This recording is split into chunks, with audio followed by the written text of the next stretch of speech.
We have reached the end of our 20-episode journey. We have traveled from the ashes of failure to the halls of the elite. And here, at the very top, we face the most profound question of human existence. If spirit is infinite, and the material world is temporary, why bother with the gold, the cars, and the empires at all? The average person thinks that spirituality and wealth are enemies. They think that to be holy, you must be poor. They think that to be enlightened, you must retreat to a cave and reject the world. The architect of fate knows that this is the ultimate deception of the Matrix. The Matrix wants the enlightened to be poor. It wants the wise to be weak. It wants the visionary to be hungry. Why? Because a poor saint has no leverage. A weak philosopher has no impact. An enlightened man encaked changes nothing by himself. The architect of fate is a king. We earn the hundreds of millions not because we need them for our ego, but because the material world is the soundboard of yours. If you want to play a symphony that the whole world can hear, you need a high-quality instrument. We buy the $10 million sanctuary and the V12 machine because they are the physical anchors of high-frequency thought. We don't possess the Ferrari. We resonate with the precision that built it. We don't own the mansion. We govern the space it occupies. We realized that the high life is not a destination. It is a thorough environment designed to keep our consciousness at the zenith. You are not a human being having a spiritual being. You are a whole being having a material being. If you're going to have an experience, why not the most excellent one possible? Let us redefine money one last time. Money is not currency. Money is not current. Money is a measurement of the space you occupy in the collective consciousness. The more value you provide, the more prawns you are, and the more truth you become, the more copper the universe flows through you. If you are core, it means you are either disconnected from the needs of the world, or you are imbued of falsibility power. Wealth is the volume control of a fool. If you are a good man's $1, it can buy a Singapore Bay. If you are a good man's $1 billion, it can end the hunger of a nation. Which version of good it will pleasing to the void? The non-material seeks wealth to buy scale impact. We demand the high life because we realize that beauty is a spiritual asset. When you live in a world of cheap, disposable garbage, your soul starts to feel cheap. When you surround yourself with hand-carved stone, times art, and machines that defy the laws of physics, you are constantly reminded of your own divinity. We get rich to buy back the splendor of existence. In America, the system wants you to live in gray reality. Gray buildings, gray jobs, gray thoughts. They want you to believe that equipment is found in Sri. The architect rejects the gray. We seek the gold. We want the vibrant biology and the epic architecture. We want our lives to be so beautiful that they act as a proof of God. When people see empire, they see greed. They see what power when a human spirit refuses to be tamed by the matrix. You are a beacon of potential. Why must the sovereign have a 20-acre estate? Why must the walls be foot and the seas be high? Is for the protection of fifth sense. Most people live in energetic illusion. They surround by the anxiety, the noise, and the soul-mind thought of the matters. If you live in an apartment building, you are breathing in the neural chemistry of your neighbors. They're fighting, you hear. They're scared, you sense it. Wealth is the filter of reality. We build the high life to create a geometry growth. The architect knew the architecture of the form of Moses. The open horizon of your day programs your brain for infinite vision. The stillness of the marble programs your nervous system for sovereign calm. The sound of the V12 engine programs your spirit for relentless power. We don't buy the mansion to hide from the world. We buy to recode our DNA in pride. The non-materialist recognizes that the mind is liqueur. It takes the shape of the container you put in. If you put your mind in a bad container, you have bad thought. If you put your mind in a masterpiece container, you will have masterpiece thoughts. We get rich to buy the right to be uninterrupted. In the elite world, the greatest luxury is not the stuff, it is the sanctity of the moment.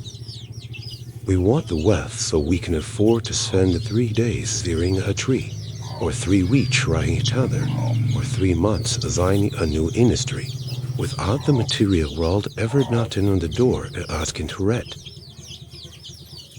We buy the stuff to buy the silence. At this silent stage, the strange silence, your ambition dies. Most people are driven by want. They want the car, they want the stars, they want the win. This is linear movie. It is the hamster wheel that never ends. The kahakagata has moved into the kazomadi. You no longer work to get something. You embody the reality you want to see. You don't try to make money. You become the frequency of abundance, and the money has no choice but to manifest in your account. This is the law of the mirror. The world is not something you conquer. The world is a reflection of who you are.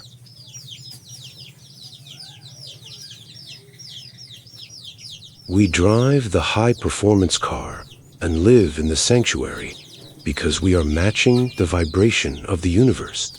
The universe is not average. The stars are not budget. The galaxies are not Sybil. The universe is an explosion of infinite complexity, luxury, and power. When you live the high life with a detached spirit, you are finally in sync with the Creator. You are no longer a hustler. You are a conductor. You move through the wall with a heavy stillness. You don't rush. You don't panic. You don't negotiate with your worth. You simply are. People ask, if you don't care about the car, why don't you sell it and give the money to the poor? The architect answers, because the car is part of the symphony. If I remove the V12, the music changes. I'm not keeping it for my pleasure. I'm keeping it for the aesthetic integrity of the empire. We earn the money to prove that the spirit can die admire without being card-abide. Let us look at the legacy of the power. The Irish person wants to be removed. They want their name Abuin. They move the statue. This is the last gasp of the eagle. The cosmic architect wants to be felt.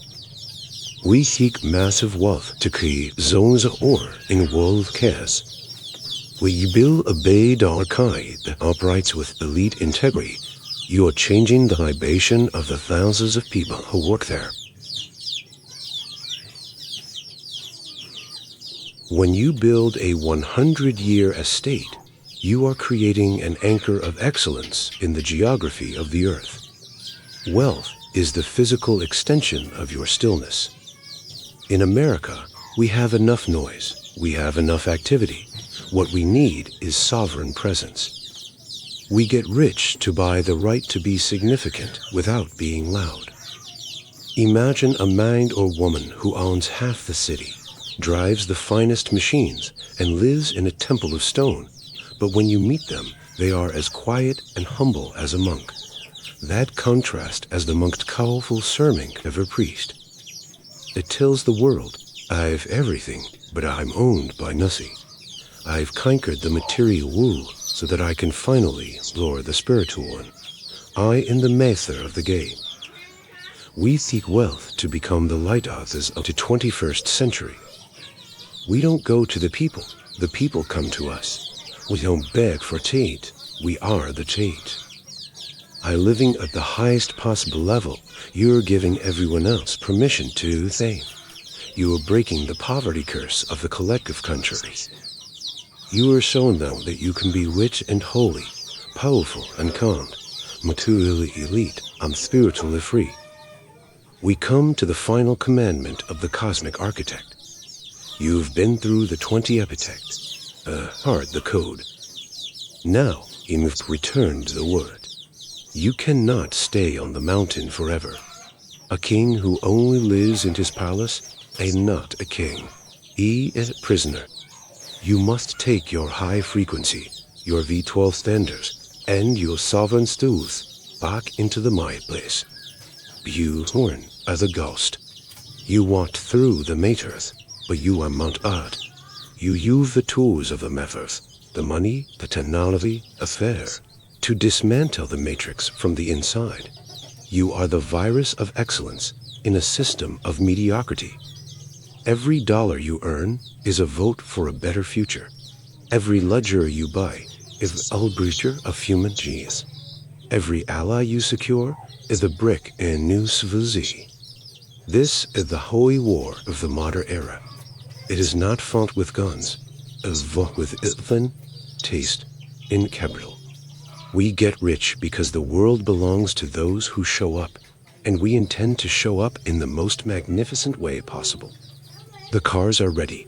The mansions are built. The circle is built. Our lineage is secured. Now, real.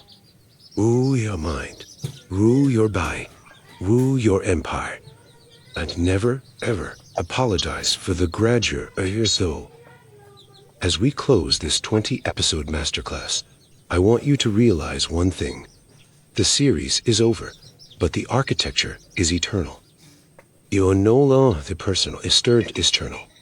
To lead the old horror. You instill the sun core. The world will try to pull you back. It will try to make you average again. It will try to make you clear the noise. Not listen. Stay in the high frequency zone. Keep the V12 standard in everything you do. From the way you make your bed to the way you make $1 billion. Protect your files like it's your life's blood. You are child of the thigh, manifest in the gold of the earth. The material world is your playground. The spiritual world is your home, and you are the bridge between them. Go out there and be legendary. Not for the likes, not for the fame, but because excellence is the only proper response to the gift of life. Stay rich, stay sovereign, stay infinite. I'll see you at the throne of the cosmic architect. The journey continues in your hands. The end of the series.